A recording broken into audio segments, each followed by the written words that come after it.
All right, guys, we're here. Monthly recap for October. Very late, sort of, but not late enough because we're still. If it's before December starts, it's clear. I know that's what it said in the debriefing that we got, and who's like Food and Drug Administration. I don't know. They're probably or just Adam. Where does Adam? Adam's on us. Gave us the order. First man, Adam. Anyway, so we're here with the recap.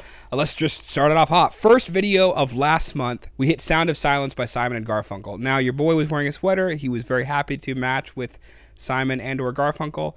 And probably both. As expected, it was a great song. My thoughts haven't really changed unless yours have. I don't think so. No, I dig it. And a lot of people were saying on the video that we heard the version that Simon and Garfunkel kind of wanted people to hear like more of an acoustic broken down version, whereas before they went for the main release, producers and stuff kind of like egged them to get more like drums and shit like into it. So I think it's cool we heard like that version, but definitely would like to take some time at some point and listen to the one that has a bunch of instruments. Yeah. But yeah, still feel good about it. The next one we hit was Losing My Religion, which before we get into it, just is from Fox and Scout. She just straight up gives the definition of stipe, which I appreciate. I am now more knowledgeable for having known that. I'm not. What's a stipe? You inform the people what a stipe is, because I'm still lost. It's cool. Just watch the video when it comes out. That way I'll put the definition on the screen. You can pause it. Oh, this is fair. Stipe. Here's what I'll say about the song. What might have been slightly long or underwhelming, like in that first listen, at least I know it was for you even more than me. I've listened to it a couple times since then when it was not asked for by myself, but just subjected to it. And it was freaking dope. Definitely one of the best songs that could casually just like come on like in a room. Next thing you know, you see everybody's mouth move like singing the Losing My Religion part. Yeah, I literally can see that. In the most casual, chill way. And it's like you can't hate the song. It just works like almost anywhere, I feel like. Next one up is It's Your Thing. This was you and Adam on your lonesome. Great time. Did you ever watch the video? Yes, I did, and I was very jealous. I was so jealous. It was great. The journey that you guys did. Apparently, it was never in a boner pill commercial. I also edited the video, so of course I saw the video. Yeah, I don't know why I even questioned you definitely did. Yeah. So I was very jealous watching it, being like, God damn. Like, he did show me a cool one, but I was like, you could have shown me the Isley Brothers. Could have showed you both. Could have shown me both. Not to. He chose not to. I thought it was a great song. I listened to it like twice since then. One of those 2 times was rewatching the video, and the other time was in the car, and I was grooving, as you can imagine, definitely a little too hard. Ooh, next one is actually the one we've been talking about like prior to the session. Pride in the Name of Love by U2. Would you like to start? Amazing song when we hit it then. Amazing song now. Freaking quintessential sounding. Represents like a good part of music in the 80s a little bit. Like they're just nailing it. And just the comment that I saw reflected in a lot of people's other discussion down here, but was by Joe Davis. It says, The Joshua Tree in 1987, What a Year for Music, is arguably one of the top 10 albums of all time. We got 113 likes on that. There was a bunch of other comments echoing the same sentiment. And I have personally heard Joshua Tree is an amazing record even before the channel. So really cool. We'll probably have to hit that at some point on Patreon. I'd be extremely down. The next one was Rufus and Shaka Khan's Tell Me Something Good. And so good of a song. Loved it. Every time I've heard Shaka Khan, I guess I've heard her name a couple times in my life, and every time I imagined it as like some kind of dorky 80s pop star. Could not have been more wrong. And then we got, I think the top comment is like so freaking sweet and so funny. This is by Skulkin' Teddy, which, scary name. Hey guys, gotta tell you, there are many teams out there doing music reviews. What makes you guys the best is you are the only ones to play the song without stopping it mid-song. Never stop the song. 592 likes, 55 replies. Cannot believe that people are still pausing the song. I know. I feel like we've said... Are we the only ones? Here's the deal. I think so. There has to be some that don't, but like... Anyone who is still pausing the song, they do it... This is not to throw shade at anybody, because we're friends with some of them. But don't stop the song. It makes it worse for you. And the people. So don't do it. Because a lot of times you don't get blocked off the bat. Like, some artists block no matter what, but like a lot of the ones that don't block off the bat aren't going to, like, they don't care if you pause it or not, really. You're going to get copyrighted anyway. Yeah, this is some inside baseball, but like the reason a lot of people try to do it is to not, so they can monetize videos. We just are like, we'd rather not. We want to just have cool music. Dude, I hope this doesn't start a turf war. It's like, if the artists or labels have a claim on the song, like, that's their claim. It's like, all good. Yeah. We're just happy listening to the song, and bantering, baby. That's true. That's what we're about. So, yeah, either way, I appreciate it. Definitely, we will never pause the song in the middle unless we are truthfully too overwhelmed, which we have done on certain ACDC records. Or if we're legitimately on a live stream and it's like the stream is becoming unviewable or blocked real time, where we'd have to pause it and then it notices that it's no longer copyrighted content and then it replays or it keeps the stream going. That'd be the only other time. Yeah, but we are pretty specific in those 2 times. Either way, great song. Thank you for the comment. I appreciate it. All right, and the next song we hit in the month was Season of the Witch by our freaking boy Donovan, who also did Jangle on the Halloween live stream. So good. That song was freaking dope. So on this video, we have Run Do It X said, "No one, let me repeat, no one can set a mood like Donovan. A Donovan album on the turntable, a dark room, a lava lamp, and a doobie is an S-tier evening." Oh, man. Can we recreate that not on film because employers? Signs point north. It's dangerous. Oh, what I'll tell you is it's dangerous to go alone. For real. Oh my gosh. Another comment from WS.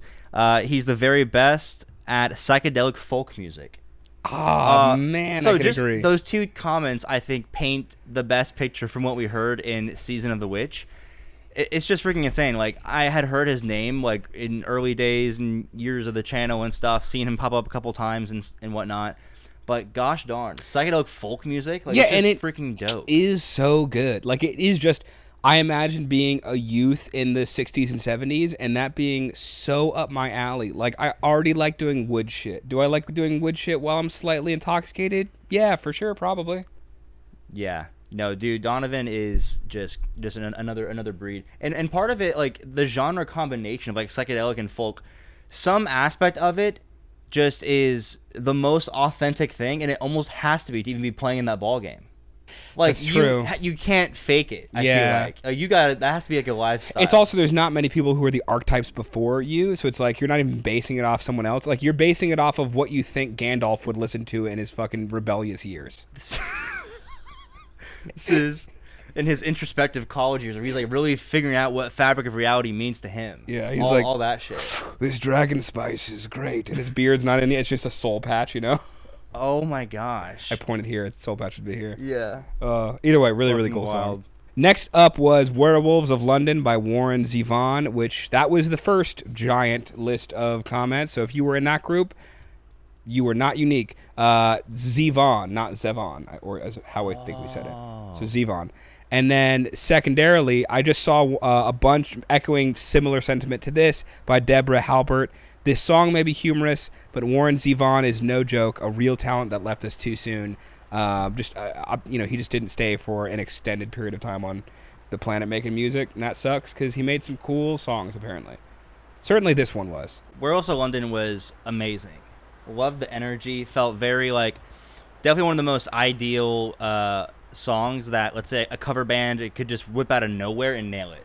I feel like. And the fact that, like, we've heard it sampled in modern day songs, it's just cool. It's a really, really fun song in general. Yep. I don't know. Just the chord structure and, like, the vocal style and the charisma of not caring, like, all that paired together. And whatever you have, like, the choppy, like, shrimp lo piano. mein, like, yeah, brutalized a woman, or it was like some grandma, yeah, brutalized a grandma, which is even worse. Something. Yeah, and it's just about werewolves in the city of London. Just cool. I don't know, just fun song. So yeah, awesome. It hit. Oh, I'm having to hit this comment because this is incredible. So the video is Yes, Siberian Catru. Word up. The comment is by Cullen. Now, it's not too many times, I'm going to preface this, that I get to feel like an outsider who might be watching A&A, how they might feel. And this feels like the perspective of the alternate version A&A, what they would say. Okay, cool. Cullen goes, wow, that was crazy. This is actually the first time I've ever listened to Yes outside of Lonely Heart. I've been into Steely Dan big time for the past several months. And I think their sound prepared me more to hear something like this and enjoy it. So it's like, all he's heard is Lonely Heart? Wait till this man finds Roundabout. For real, because, I mean, Lonely Heart is, in essence, kind of like a pop song. So it makes sense that he would hear that over other stuff if he isn't into, like, prog, because Lonely Heart got on the radio. It was big from what I understand, it was just a good radio song in general, because it wasn't, like, going too proggy. And I definitely could also see Steely Dan being a great gateway band to appreciating a little bit more, like, where you can tell somebody put a little extra effort into, like, the writing of, like, how they're going to employ their instruments. The next song we hit, at this point, we were approaching Halloween. Good spooky vibes. At this point, a stream had probably been had, something along those lines.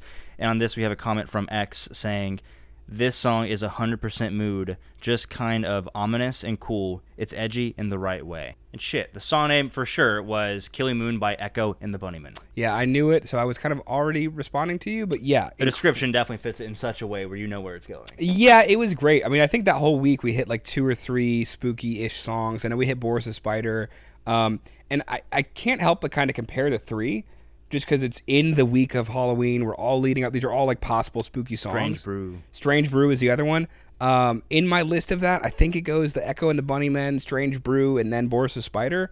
But it's like so close. They're all great. And I think any Halloween moving forward that I'm ever going to be at, that I'm around more than one person, I'm going to be playing those songs at some point. Like, they're just great. We need to have like an A&A like Halloween playlist, where it just has like dope songs from like the past generations. We're so different. I totally thought you were gonna say like, oh, we should have an A&A Halloween thing where we hand out candy and or like have like bonus prizes if they can guess the song.